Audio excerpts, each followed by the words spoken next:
Hello, welcome to Sophie & Co. I'm Sophie Shevardnadze. As the standoff in the east of Ukraine deteriorates into violence, it's falling to world powers to step in and calm things down. Tough talk from Washington notwithstanding, the US, EU, Russia and Ukraine have managed to reach a framework to peace in Geneva. But will it be enough to avert a civil war? Well, I'm asking the Russian foreign minister himself, Sergei Lavrov. Ladies and gentlemen, he's our guest today. A civil war is looming in Ukraine. Blood is now being spilled in the east of the country, where locals are refusing to recognize Kiev's self-proclaimed government and are calling on Russia to step in. What can hold Ukraine together? Can bloodshed be averted? Who holds the keys to peace in this country? Sergei Lavrov, Russia's foreign minister, it's great to have you on our show today.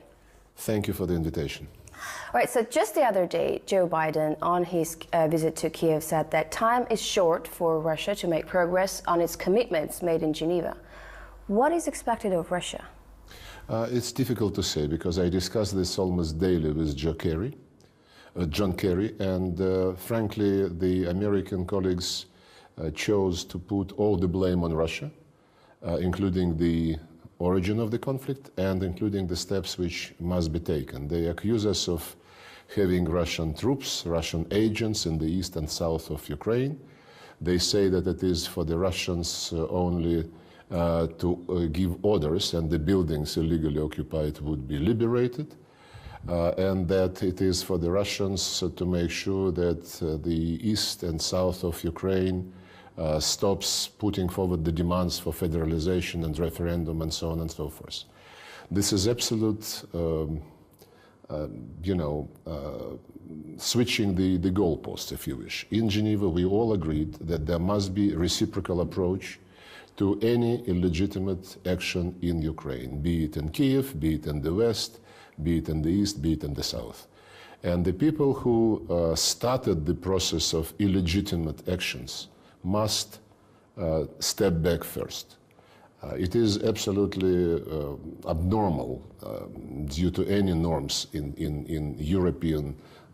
a European city that Maidan is still occupied, that the buildings in Kiev are still occupied and in some other cities, that those who put on fire the buildings belonging to the Communist Party headquarters in Kiev, the buildings belonging to the trade union headquarters, are not even under investigation. I don't want even to mention the sniper cases, because everyone forgot about those snipers, and we only hear that let's concentrate on eliminating terrorist threat in the east and in the south. So in Geneva, we all agreed that there must be end of any violence. Next morning or next afternoon, Turchinov declared the state, almost a state of emergency, and ordered the army to shoot at the people if the people are engaged in peaceful protests. In Geneva, we agreed that there must be total rejection of extremists, and the right sector is still very active. And after Geneva, the right sector staged provocations, killing several people in the vicinity of Slavyansk during the Easter Sunday. So nothing which was agreed in Geneva, and which certainly is for the authorities in Kiev to start implementing, was done by them. Yes, they introduced a draft law on amnesty, but our reading of that law indicates that this is not for political prisoners. Yes, they announced a pause in the what they call counter-terrorist operation, but now that Joe Biden visited Kiev, this counter-terrorist operation was declared in the active phase again. Well, it's quite telling that they chose the moment of Vice President of the United States visit to announce the resumption of this operation, because the launching of this operation happened immediately after John Brennan's visit to Kiev. So I don't have any reasons not to believe that the Americans are running the show in a very close way. Well, I know you have called on John Kerry to actually put pressure on government in Kiev and on its behavior, but does it really mean that you concede that America has decisive influence in the country? I think this is absolutely the case. Not in the country, on the regime which took power in Kiev. They have, I think, overwhelming influence. They act in much more open way, without any scruples, compared to Europeans. Europeans try to be a bit more subtle, and the fact that there's so many reports about the role of CIA in analyzing the situation and then being present in Ukraine, including the building of the Security Council of the Ukrainian state, occupying a floor. Then there were numerous reports which were revived recently. What was the role of the American embassy during the events in Maidan? Direct interaction and communication with the activists who were armed and who were planning the actions like storming the buildings and other illegal acts. All this has not been denied in the way which would be persuasive. And yes, when you get daily phone calls from John Kerry telling you, you must, and when you understand how many thousand kilometers the United States is away from Ukraine, and then you see how agitated they are about seeing their sponsored people not really delivering on the things which are obvious, then you cannot avoid the impression that they are running the show very much. But what about Russia? I mean, I know Russia has reiterated many times that it doesn't recognize the legitimacy of the government in Kiev, but nevertheless, diplomatic meetings are held at high levels. I mean, in Geneva, I remember in Hague, you were meeting the interim foreign minister as well. Does Moscow has any leverage over Kiev? Not over Kiev, no, not at all. What about the east of Ukraine? In the east, the people revolted after several months of total neglect of the interest. And when they saw what happened in Kiev through Maidan, through the right sector, other extremists, the sniper fire killing dozens of people, then immediately all those who were against Yanukovych government were granted amnesty, which is not happening now to the people who just engage in political activities in the east and in the south. So yes, we see what was the reasons of the revolt in the east and in the south. They just don't want the repetition of what happened in Kiev and what was attempted in Crimea, by the way. And these people, of course, they want to be friendly with Russia. They have many Russian relatives, and they listen very carefully to what Russia says. But these people are not puppets. And we cannot just guarantee that they would be ready to take for granted whatever promises they hear from Kiev. They are fed up with words. They need real deeds. The regime must withdraw the order to use the army against the people. The regime must liberate political prisoners. They must start doing what they committed themselves to on 21st of February, signing an agreement which said, surrender illegal arms. They must start disarming the right sector. And they must stop just saying, we will invite the regions to a constitutional reform process. They must sit down with them. And instead of going abroad, I heard that Yatsenyuk is going to the Vatican. I think the better place for him to go would be south. When he went there a week ago, he only met with the people whom he himself appointed. He never got to the people who were protesting. And that's where the current authorities in Kiev need to be now, if they really pretend to represent the entire country. But here's the thing, people in the West, and I'm not even talking about the American political establishment, just regular people who watch TV. For them, what's going on in the south and the east of the country right now is very similar to what was going on in Maidan, because they see self-defense forces, like they were seeing the right sector in Maidan, chaos, people occupying the government buildings, not willing to put down arms. Now, they're saying, you know, these people are pro-Russian, so why Russia isn't so outraged at what's going on there? I mean, the chaos, like they were in the Maidan, and why don't they use their influence to calm them down? Oh, no, I don't think we can say that we are negligent of their problems. We are in solidarity with them.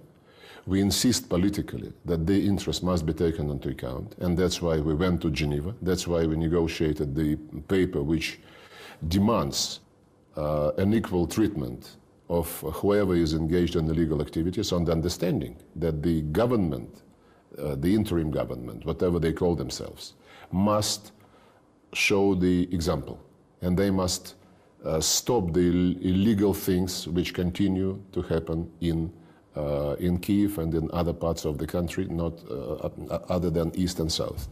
And yes, the East and the South, the leaders elected by the people said that we would be ready to surrender arms, to vacate the buildings, provided the government stops illegal orders to use the army and does what it committed itself to do with the right sector, other extremists, and with the buildings which have been taken over and still are occupied in Kyiv. You know what the Americans said, Victoria Nuland, I think, when we insisted on Geneva Agreement to be implemented in full, beginning with the liberation of the buildings in Kyiv. She said those buildings are occupied legally because the Kyiv authorities issued license to the people who occupied these buildings, and they are now legal owners, so legally present in those buildings. It's absolutely unbelievable that they can seriously put forward such arguments. Mm-hmm. But so you're saying the agreement that was reached on the 21st of February by the Western powers was kind of ignored by those who signed it, but now you're saying the Geneva Agreement is also being ignored, basically. So what's the point of all this agreement if you can't come to a solution, a practical solution to do something? The point of 21st of February agreement was to have Yanukovych sign up to commit himself not to use police, which he did. To commit himself not to declare the state of emergency, which he did. And basically that was an act of capitulation. Everything he committed himself to do has been done. People say that he didn't sign the law bringing back the previous constitution, but this law was promulgated anyway, so whatever was needed by the opposition was done. Whatever opposition committed itself to do, they never did. And the Geneva Agreement the Geneva meeting was actually designed to try to bring the process back on track, including the need to start a constitutional process with full involvement of all regions. And yes, the deal was struck, but it is not being honored by those who have to make the first step. So they have to make the first step. Absolutely. Russia cannot pressure the self-defense forces to put down arms unless... And we don't have any moral authority to pressure the East and the South to do something unilaterally in front of the army being ordered to go against them, in front of the right sector, who must have been disarmed long ago, and in the face of the political prisoners continue to be taken. Mr. Foreign Minister, we are going to take a short break now. When we come back, we'll continue to talk to Russia's Foreign Minister Sergei Lavrov about the ongoing crisis in Ukraine. Stay with us.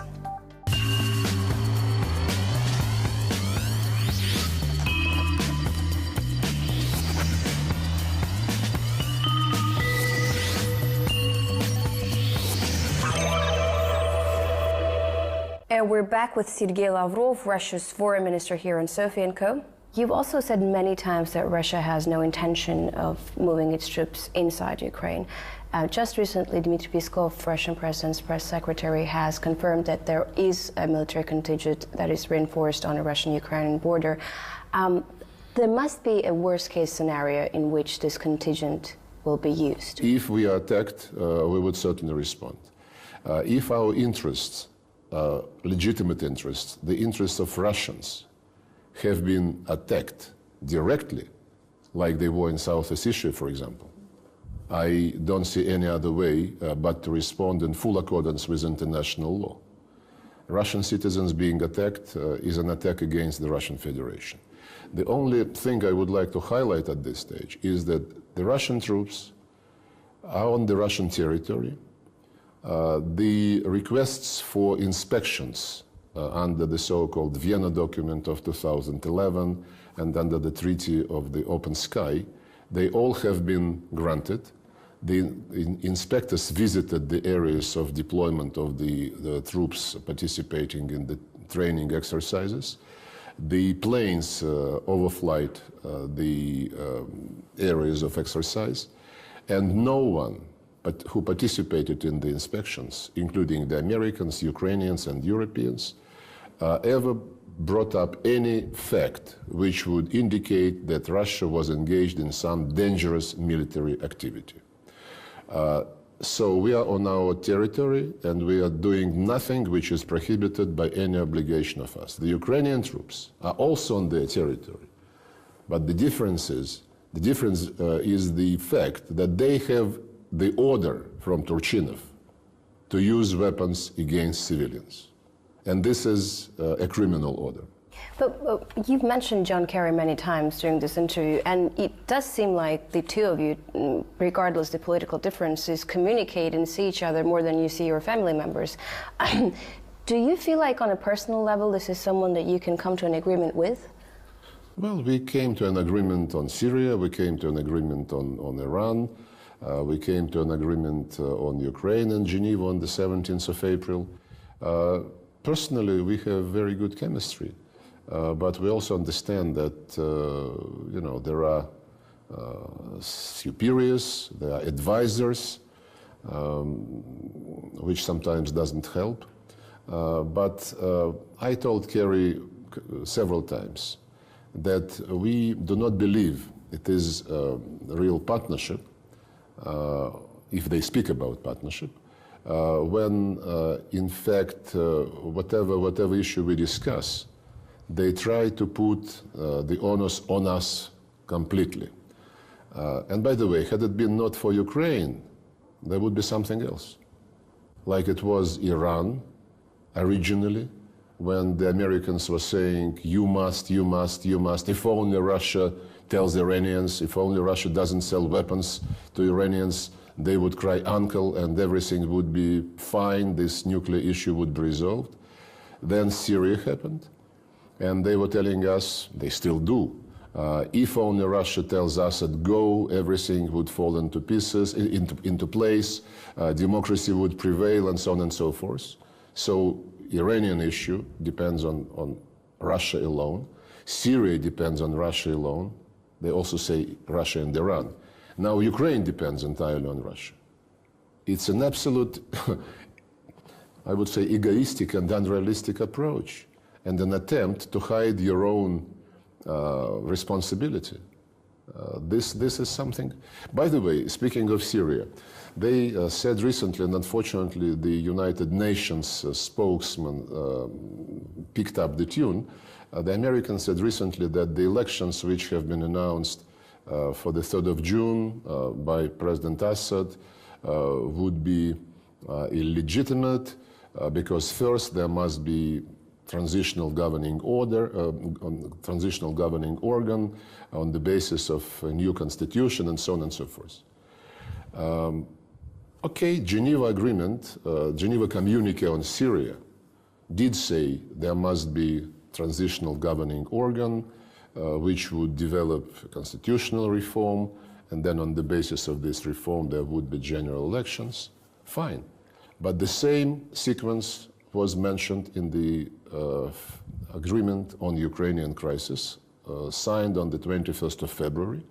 First, the government of national consent, then the constitutional reform, and only after the new constitution is promulgated, elections.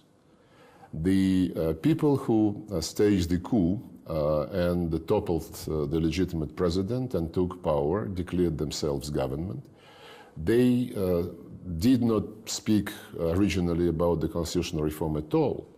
They said there would be presidential elections on the 25th of May. And the constitutional reform, when we reminded them that this was their obligation, and unless they do this, the East and the South would not recognize the legitimacy of what is going on. Okay, they recalled this obligation, but said this would be done later. And the West believes that this is entirely legitimate. So Russia is not going to recognize? The same people who say that the Syrian presidential elections without constitutional reform would be legitimate are ready, not ready, they are accepting even today the legitimacy of the 25th of May presidential elections in Ukraine without any constitutional reform. So you meet a lot of American politicians besides John Kerry, and the rhetoric from both sides is pretty harsh. Do you feel like the Americans are ready for a real confrontation with Russia over Ukraine? Well, I already said that it is not about Ukraine. Ukraine is just one manifestation of the American unwillingness to yield in the geopolitical fight.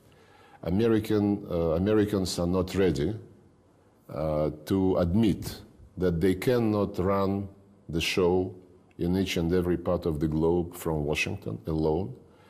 They cannot impose their ready-made solutions on everyone, and they cannot understand that. I mean, they begin to understand, I think, but they still have the instincts that they shouldn't really take on board what others believe should be done. They're moving slowly. That's why, you know, we managed to make some compromises on Syrian chemical weapon, on Iranian nuclear program, the compromise on Ukraine and Geneva. But after a deal, they try to pocket whatever they got, and they try not to deliver what they promised to do. Maybe this is a natural manifestation of those who want, you know, to get the result, which would be in their interests. But on Iranian nuclear issue, for example, the deal was very blunt, but as the deal started to be implemented, the Americans began to load it with new demands. Missile program of Iranians was never part of the discussion, never. And it was not part of the deal signed in Geneva last November. But as the deal of November started being implemented, the Americans threw in the missile proliferation problem, which could have, you know, derailed the process. On Syria, we signed a deal on the chemical disarmament of Syria, and the process has been going, still goes very well.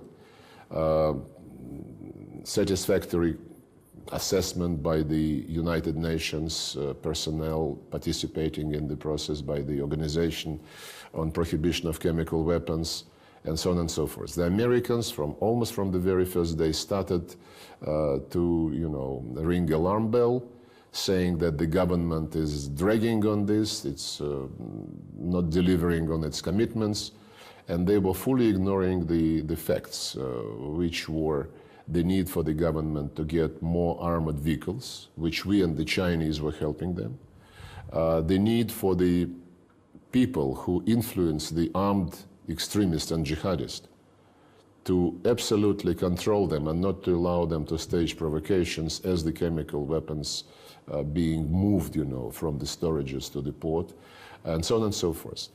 So every time we sign a deal, the Americans start, you know, to put the blame for any delay on others, or even worse, they start to throw in new demands, which absolutely contradict the reached consensus. So that's what they're doing now on Geneva, agreement on Ukraine.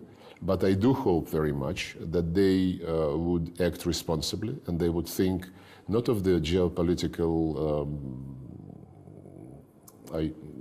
initiatives, the geopolitical interests,